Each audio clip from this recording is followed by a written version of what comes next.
Hello friends, welcome back to our channel insiders world. तो last video में हम लोगों ने डिस्कस किया था, जो लास्ट 2 वीडियो था उन्होंने हम लोगों ने डिस्कस किया था कि पी रेशियो जो बेसिक रेशियो है ये सारा चीज़ हम लोगों ने कवर अप किया था।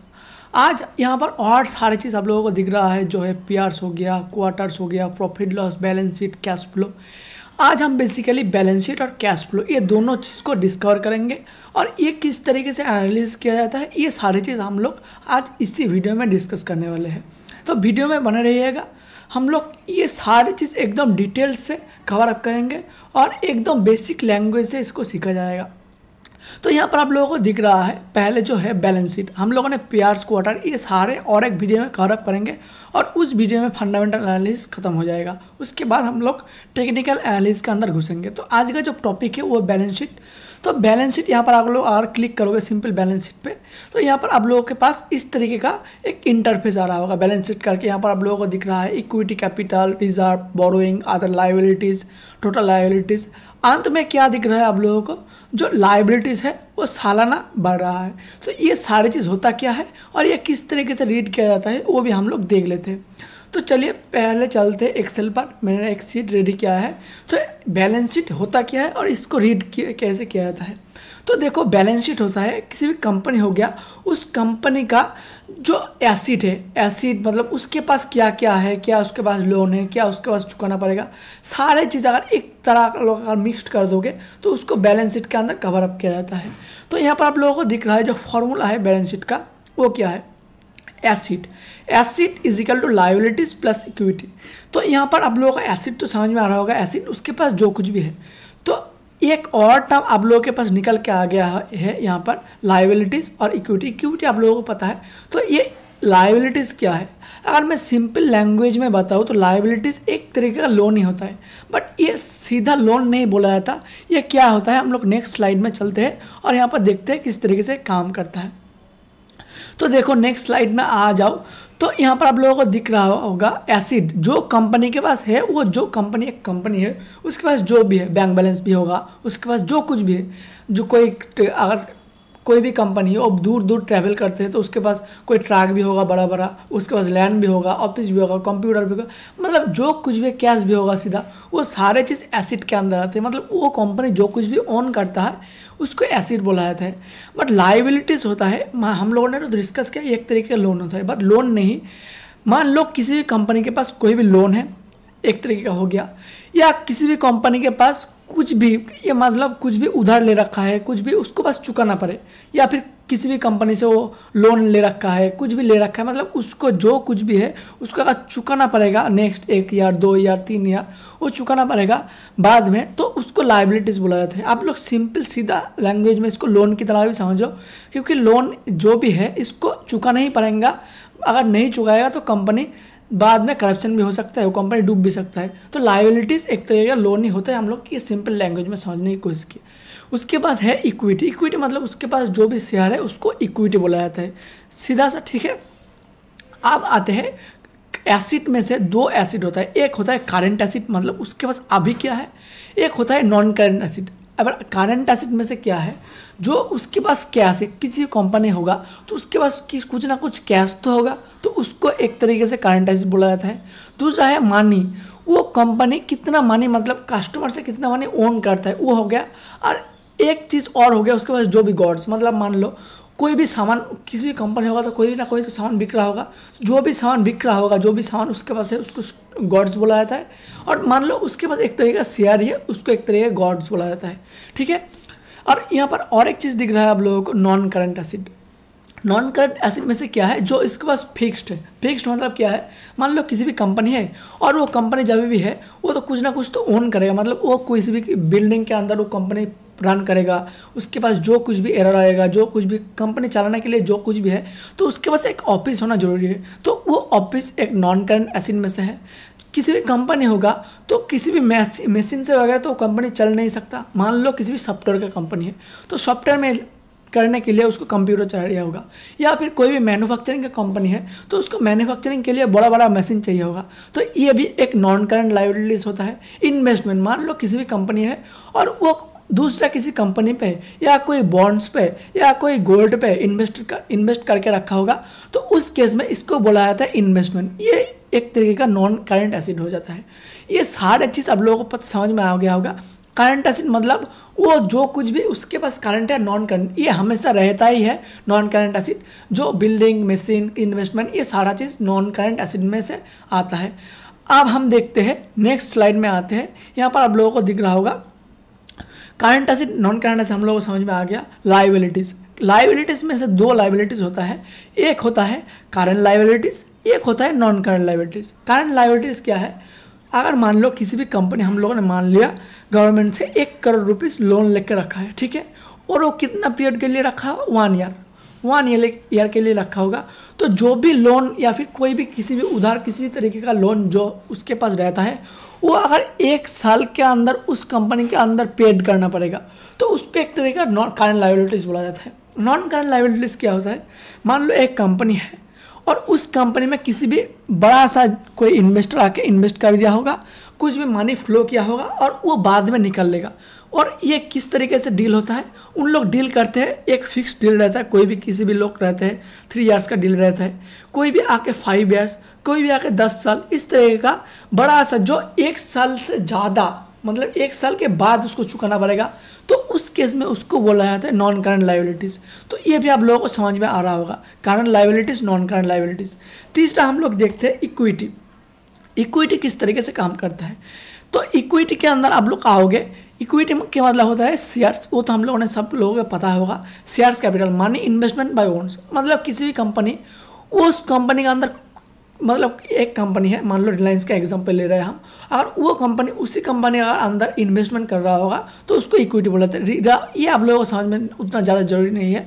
लायबिलिटीज़ और non current liabilities, current liabilities, ये आप लोग समझ लोगे तो भी अच्छे से पता होगा कि इक्विटी सिंपल लैंग्वेज में ये शेयर होता है, और शेयर्स, जो भी शेयर्स होता है वो कंपनी में इन्वेस्ट करते हैं, उसी को ही बोला जाता है इक्विटी। तीसरा हम लोग देखते हैं, यहाँ पर आप लोग आ जाओगे नेक्स्ट स्लाइड में, हम लोग चलते हैं नेक्स्ट स्लाइड में। तो यहाँ पर आप लोगों को दिख रहा होगा how to read liabilities, how to read step by step, किस तरीके से आप लोग बैलेंस शीट को रीड करोगे। तो बैलेंस शीट रीड करने के लिए हम लोग चलते हैं एकदम, जो यहाँ पर आप लोगों को दिख रहा होगा ये सिंपल, हम लोग यहाँ पे आगे, तो यहाँ पर दिख रहा होगा इक्विटी कैपिटल। इक्विटी कैपिटल वो तो हम लोगों ने समझ लिया किस तरीके से फ्लो होता है, बैलेंस शीट किस तरीके से रीड किया जाता है। हम लोग यहाँ पर आप लोगों को दिख रहा है मार्च, हम लोग सालाना लेते हैं, ठीक है। यहाँ पर 2000 मतलब 2014, 15, 16, 17, इस तरीके 2025 मतलब अभी जो करंट चल रहा है इसके अंदर हम लोग अभी गुजर चुके हैं। तो यहाँ से लेके ये जो 25, इस तरीके आप लोगों को एनालाइज करना होगा जब भी आप लॉन्ग टर्म इन्वेस्टमेंट के अंदर जाओगे।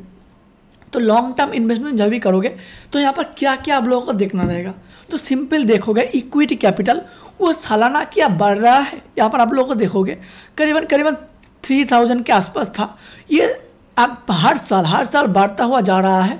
और इस तरीके से किसी भी कंपनी का इक्विटी कैपिटल अगर बढ़ रहा है तो उस कंपनी का बैलेंस शीट बोलता है ये कंपनी बहुत बड़ा स्ट्रांग है और ये आगे जाके बहुत बड़ा ग्रो कर सकता है। तो ये हो गया इक्विटी। तो यहाँ पर आप लोगों को दिख रहा होगा ये दोनों ही को एक तरीके का लायबिलिटीज होता है, एक होता है मतलब जो हम लोगों ने समझने की कोशिश किया, एक होता है करंट लायबिलिटीज़, एक होता है नॉन करंट लायबिलिटीज़। तो आप लोग अगर दोनों चीज़ को मिक्सड कर दोगे तो यहाँ पर आप लोगों को देखना रहेगा कि लायबिलिटीज़ धीरे धीरे उस कंपनी के अंदर कम हो रहा है कि ज़्यादा हो रहा है। बट ये तो सिंपल लैंग्वेज में बोला, अगर किसी भी कंपनी के अंदर लायबिलिटीज़ अगर कम होता जाएगा तो कंपनी धीरे धीरे ग्रो करता जाएगा। बट यहाँ पर आप लोगों को दिख रहा है कि लायबिलिटीज़ धीरे धीरे तो बढ़ता जा रहा है। तो क्या ये कंपनी में के लिए सेफ है या कि अनसेफ है? तो यहाँ पर और एक सवाल आ जाता है कि जब भी किसी भी कंपनी के अंदर लायबिलिटीज़ बढ़ता है तो टोटल लायबिलिटीज़, मतलब यहाँ पर आप लोगों को दिख रहा है टोटल लायबिलिटीज़ धीरे धीरे बढ़ रहा है। ये करंट हो गया, नॉन करंट हो गया, इस सारे चीज़ मिलाकर आप लोग देखोगे यहाँ पर इतना था और 2015 में करीबन 2 लाख के आसपास लायबिलिटीज़ पहुँच गया। मतलब ये सारा चीज़ करोड़ में है, ठीक है। तो इस तरीके से लायबिलिटीज़ बढ़ रहा है। तो देखोगे किसी भी कंपनी अगर ग्रो कर रहा है तो उसको कहीं ना कहीं से लोन उठाना ही पड़ेगा, कहीं ना कहीं से उसको इन्वेस्टमेंट उठाना ही पड़ेगा, उसको मल्टीपल ग्रो करने के लिए ये सारे चीज़ लायबिलिटीज़ बढ़ते ही जाएगा। बट ये लायबिलिटीज़ किस चीज़ के ऊपर वो कंपनी ले रहा है, कब ले रहा है, अगर प्रोमोटर ले रहा है तो किस चीज़ के ऊपर इस्तेमाल कर रहा है, ये चीज़ देखना बहुत जरूरी हो जाता है।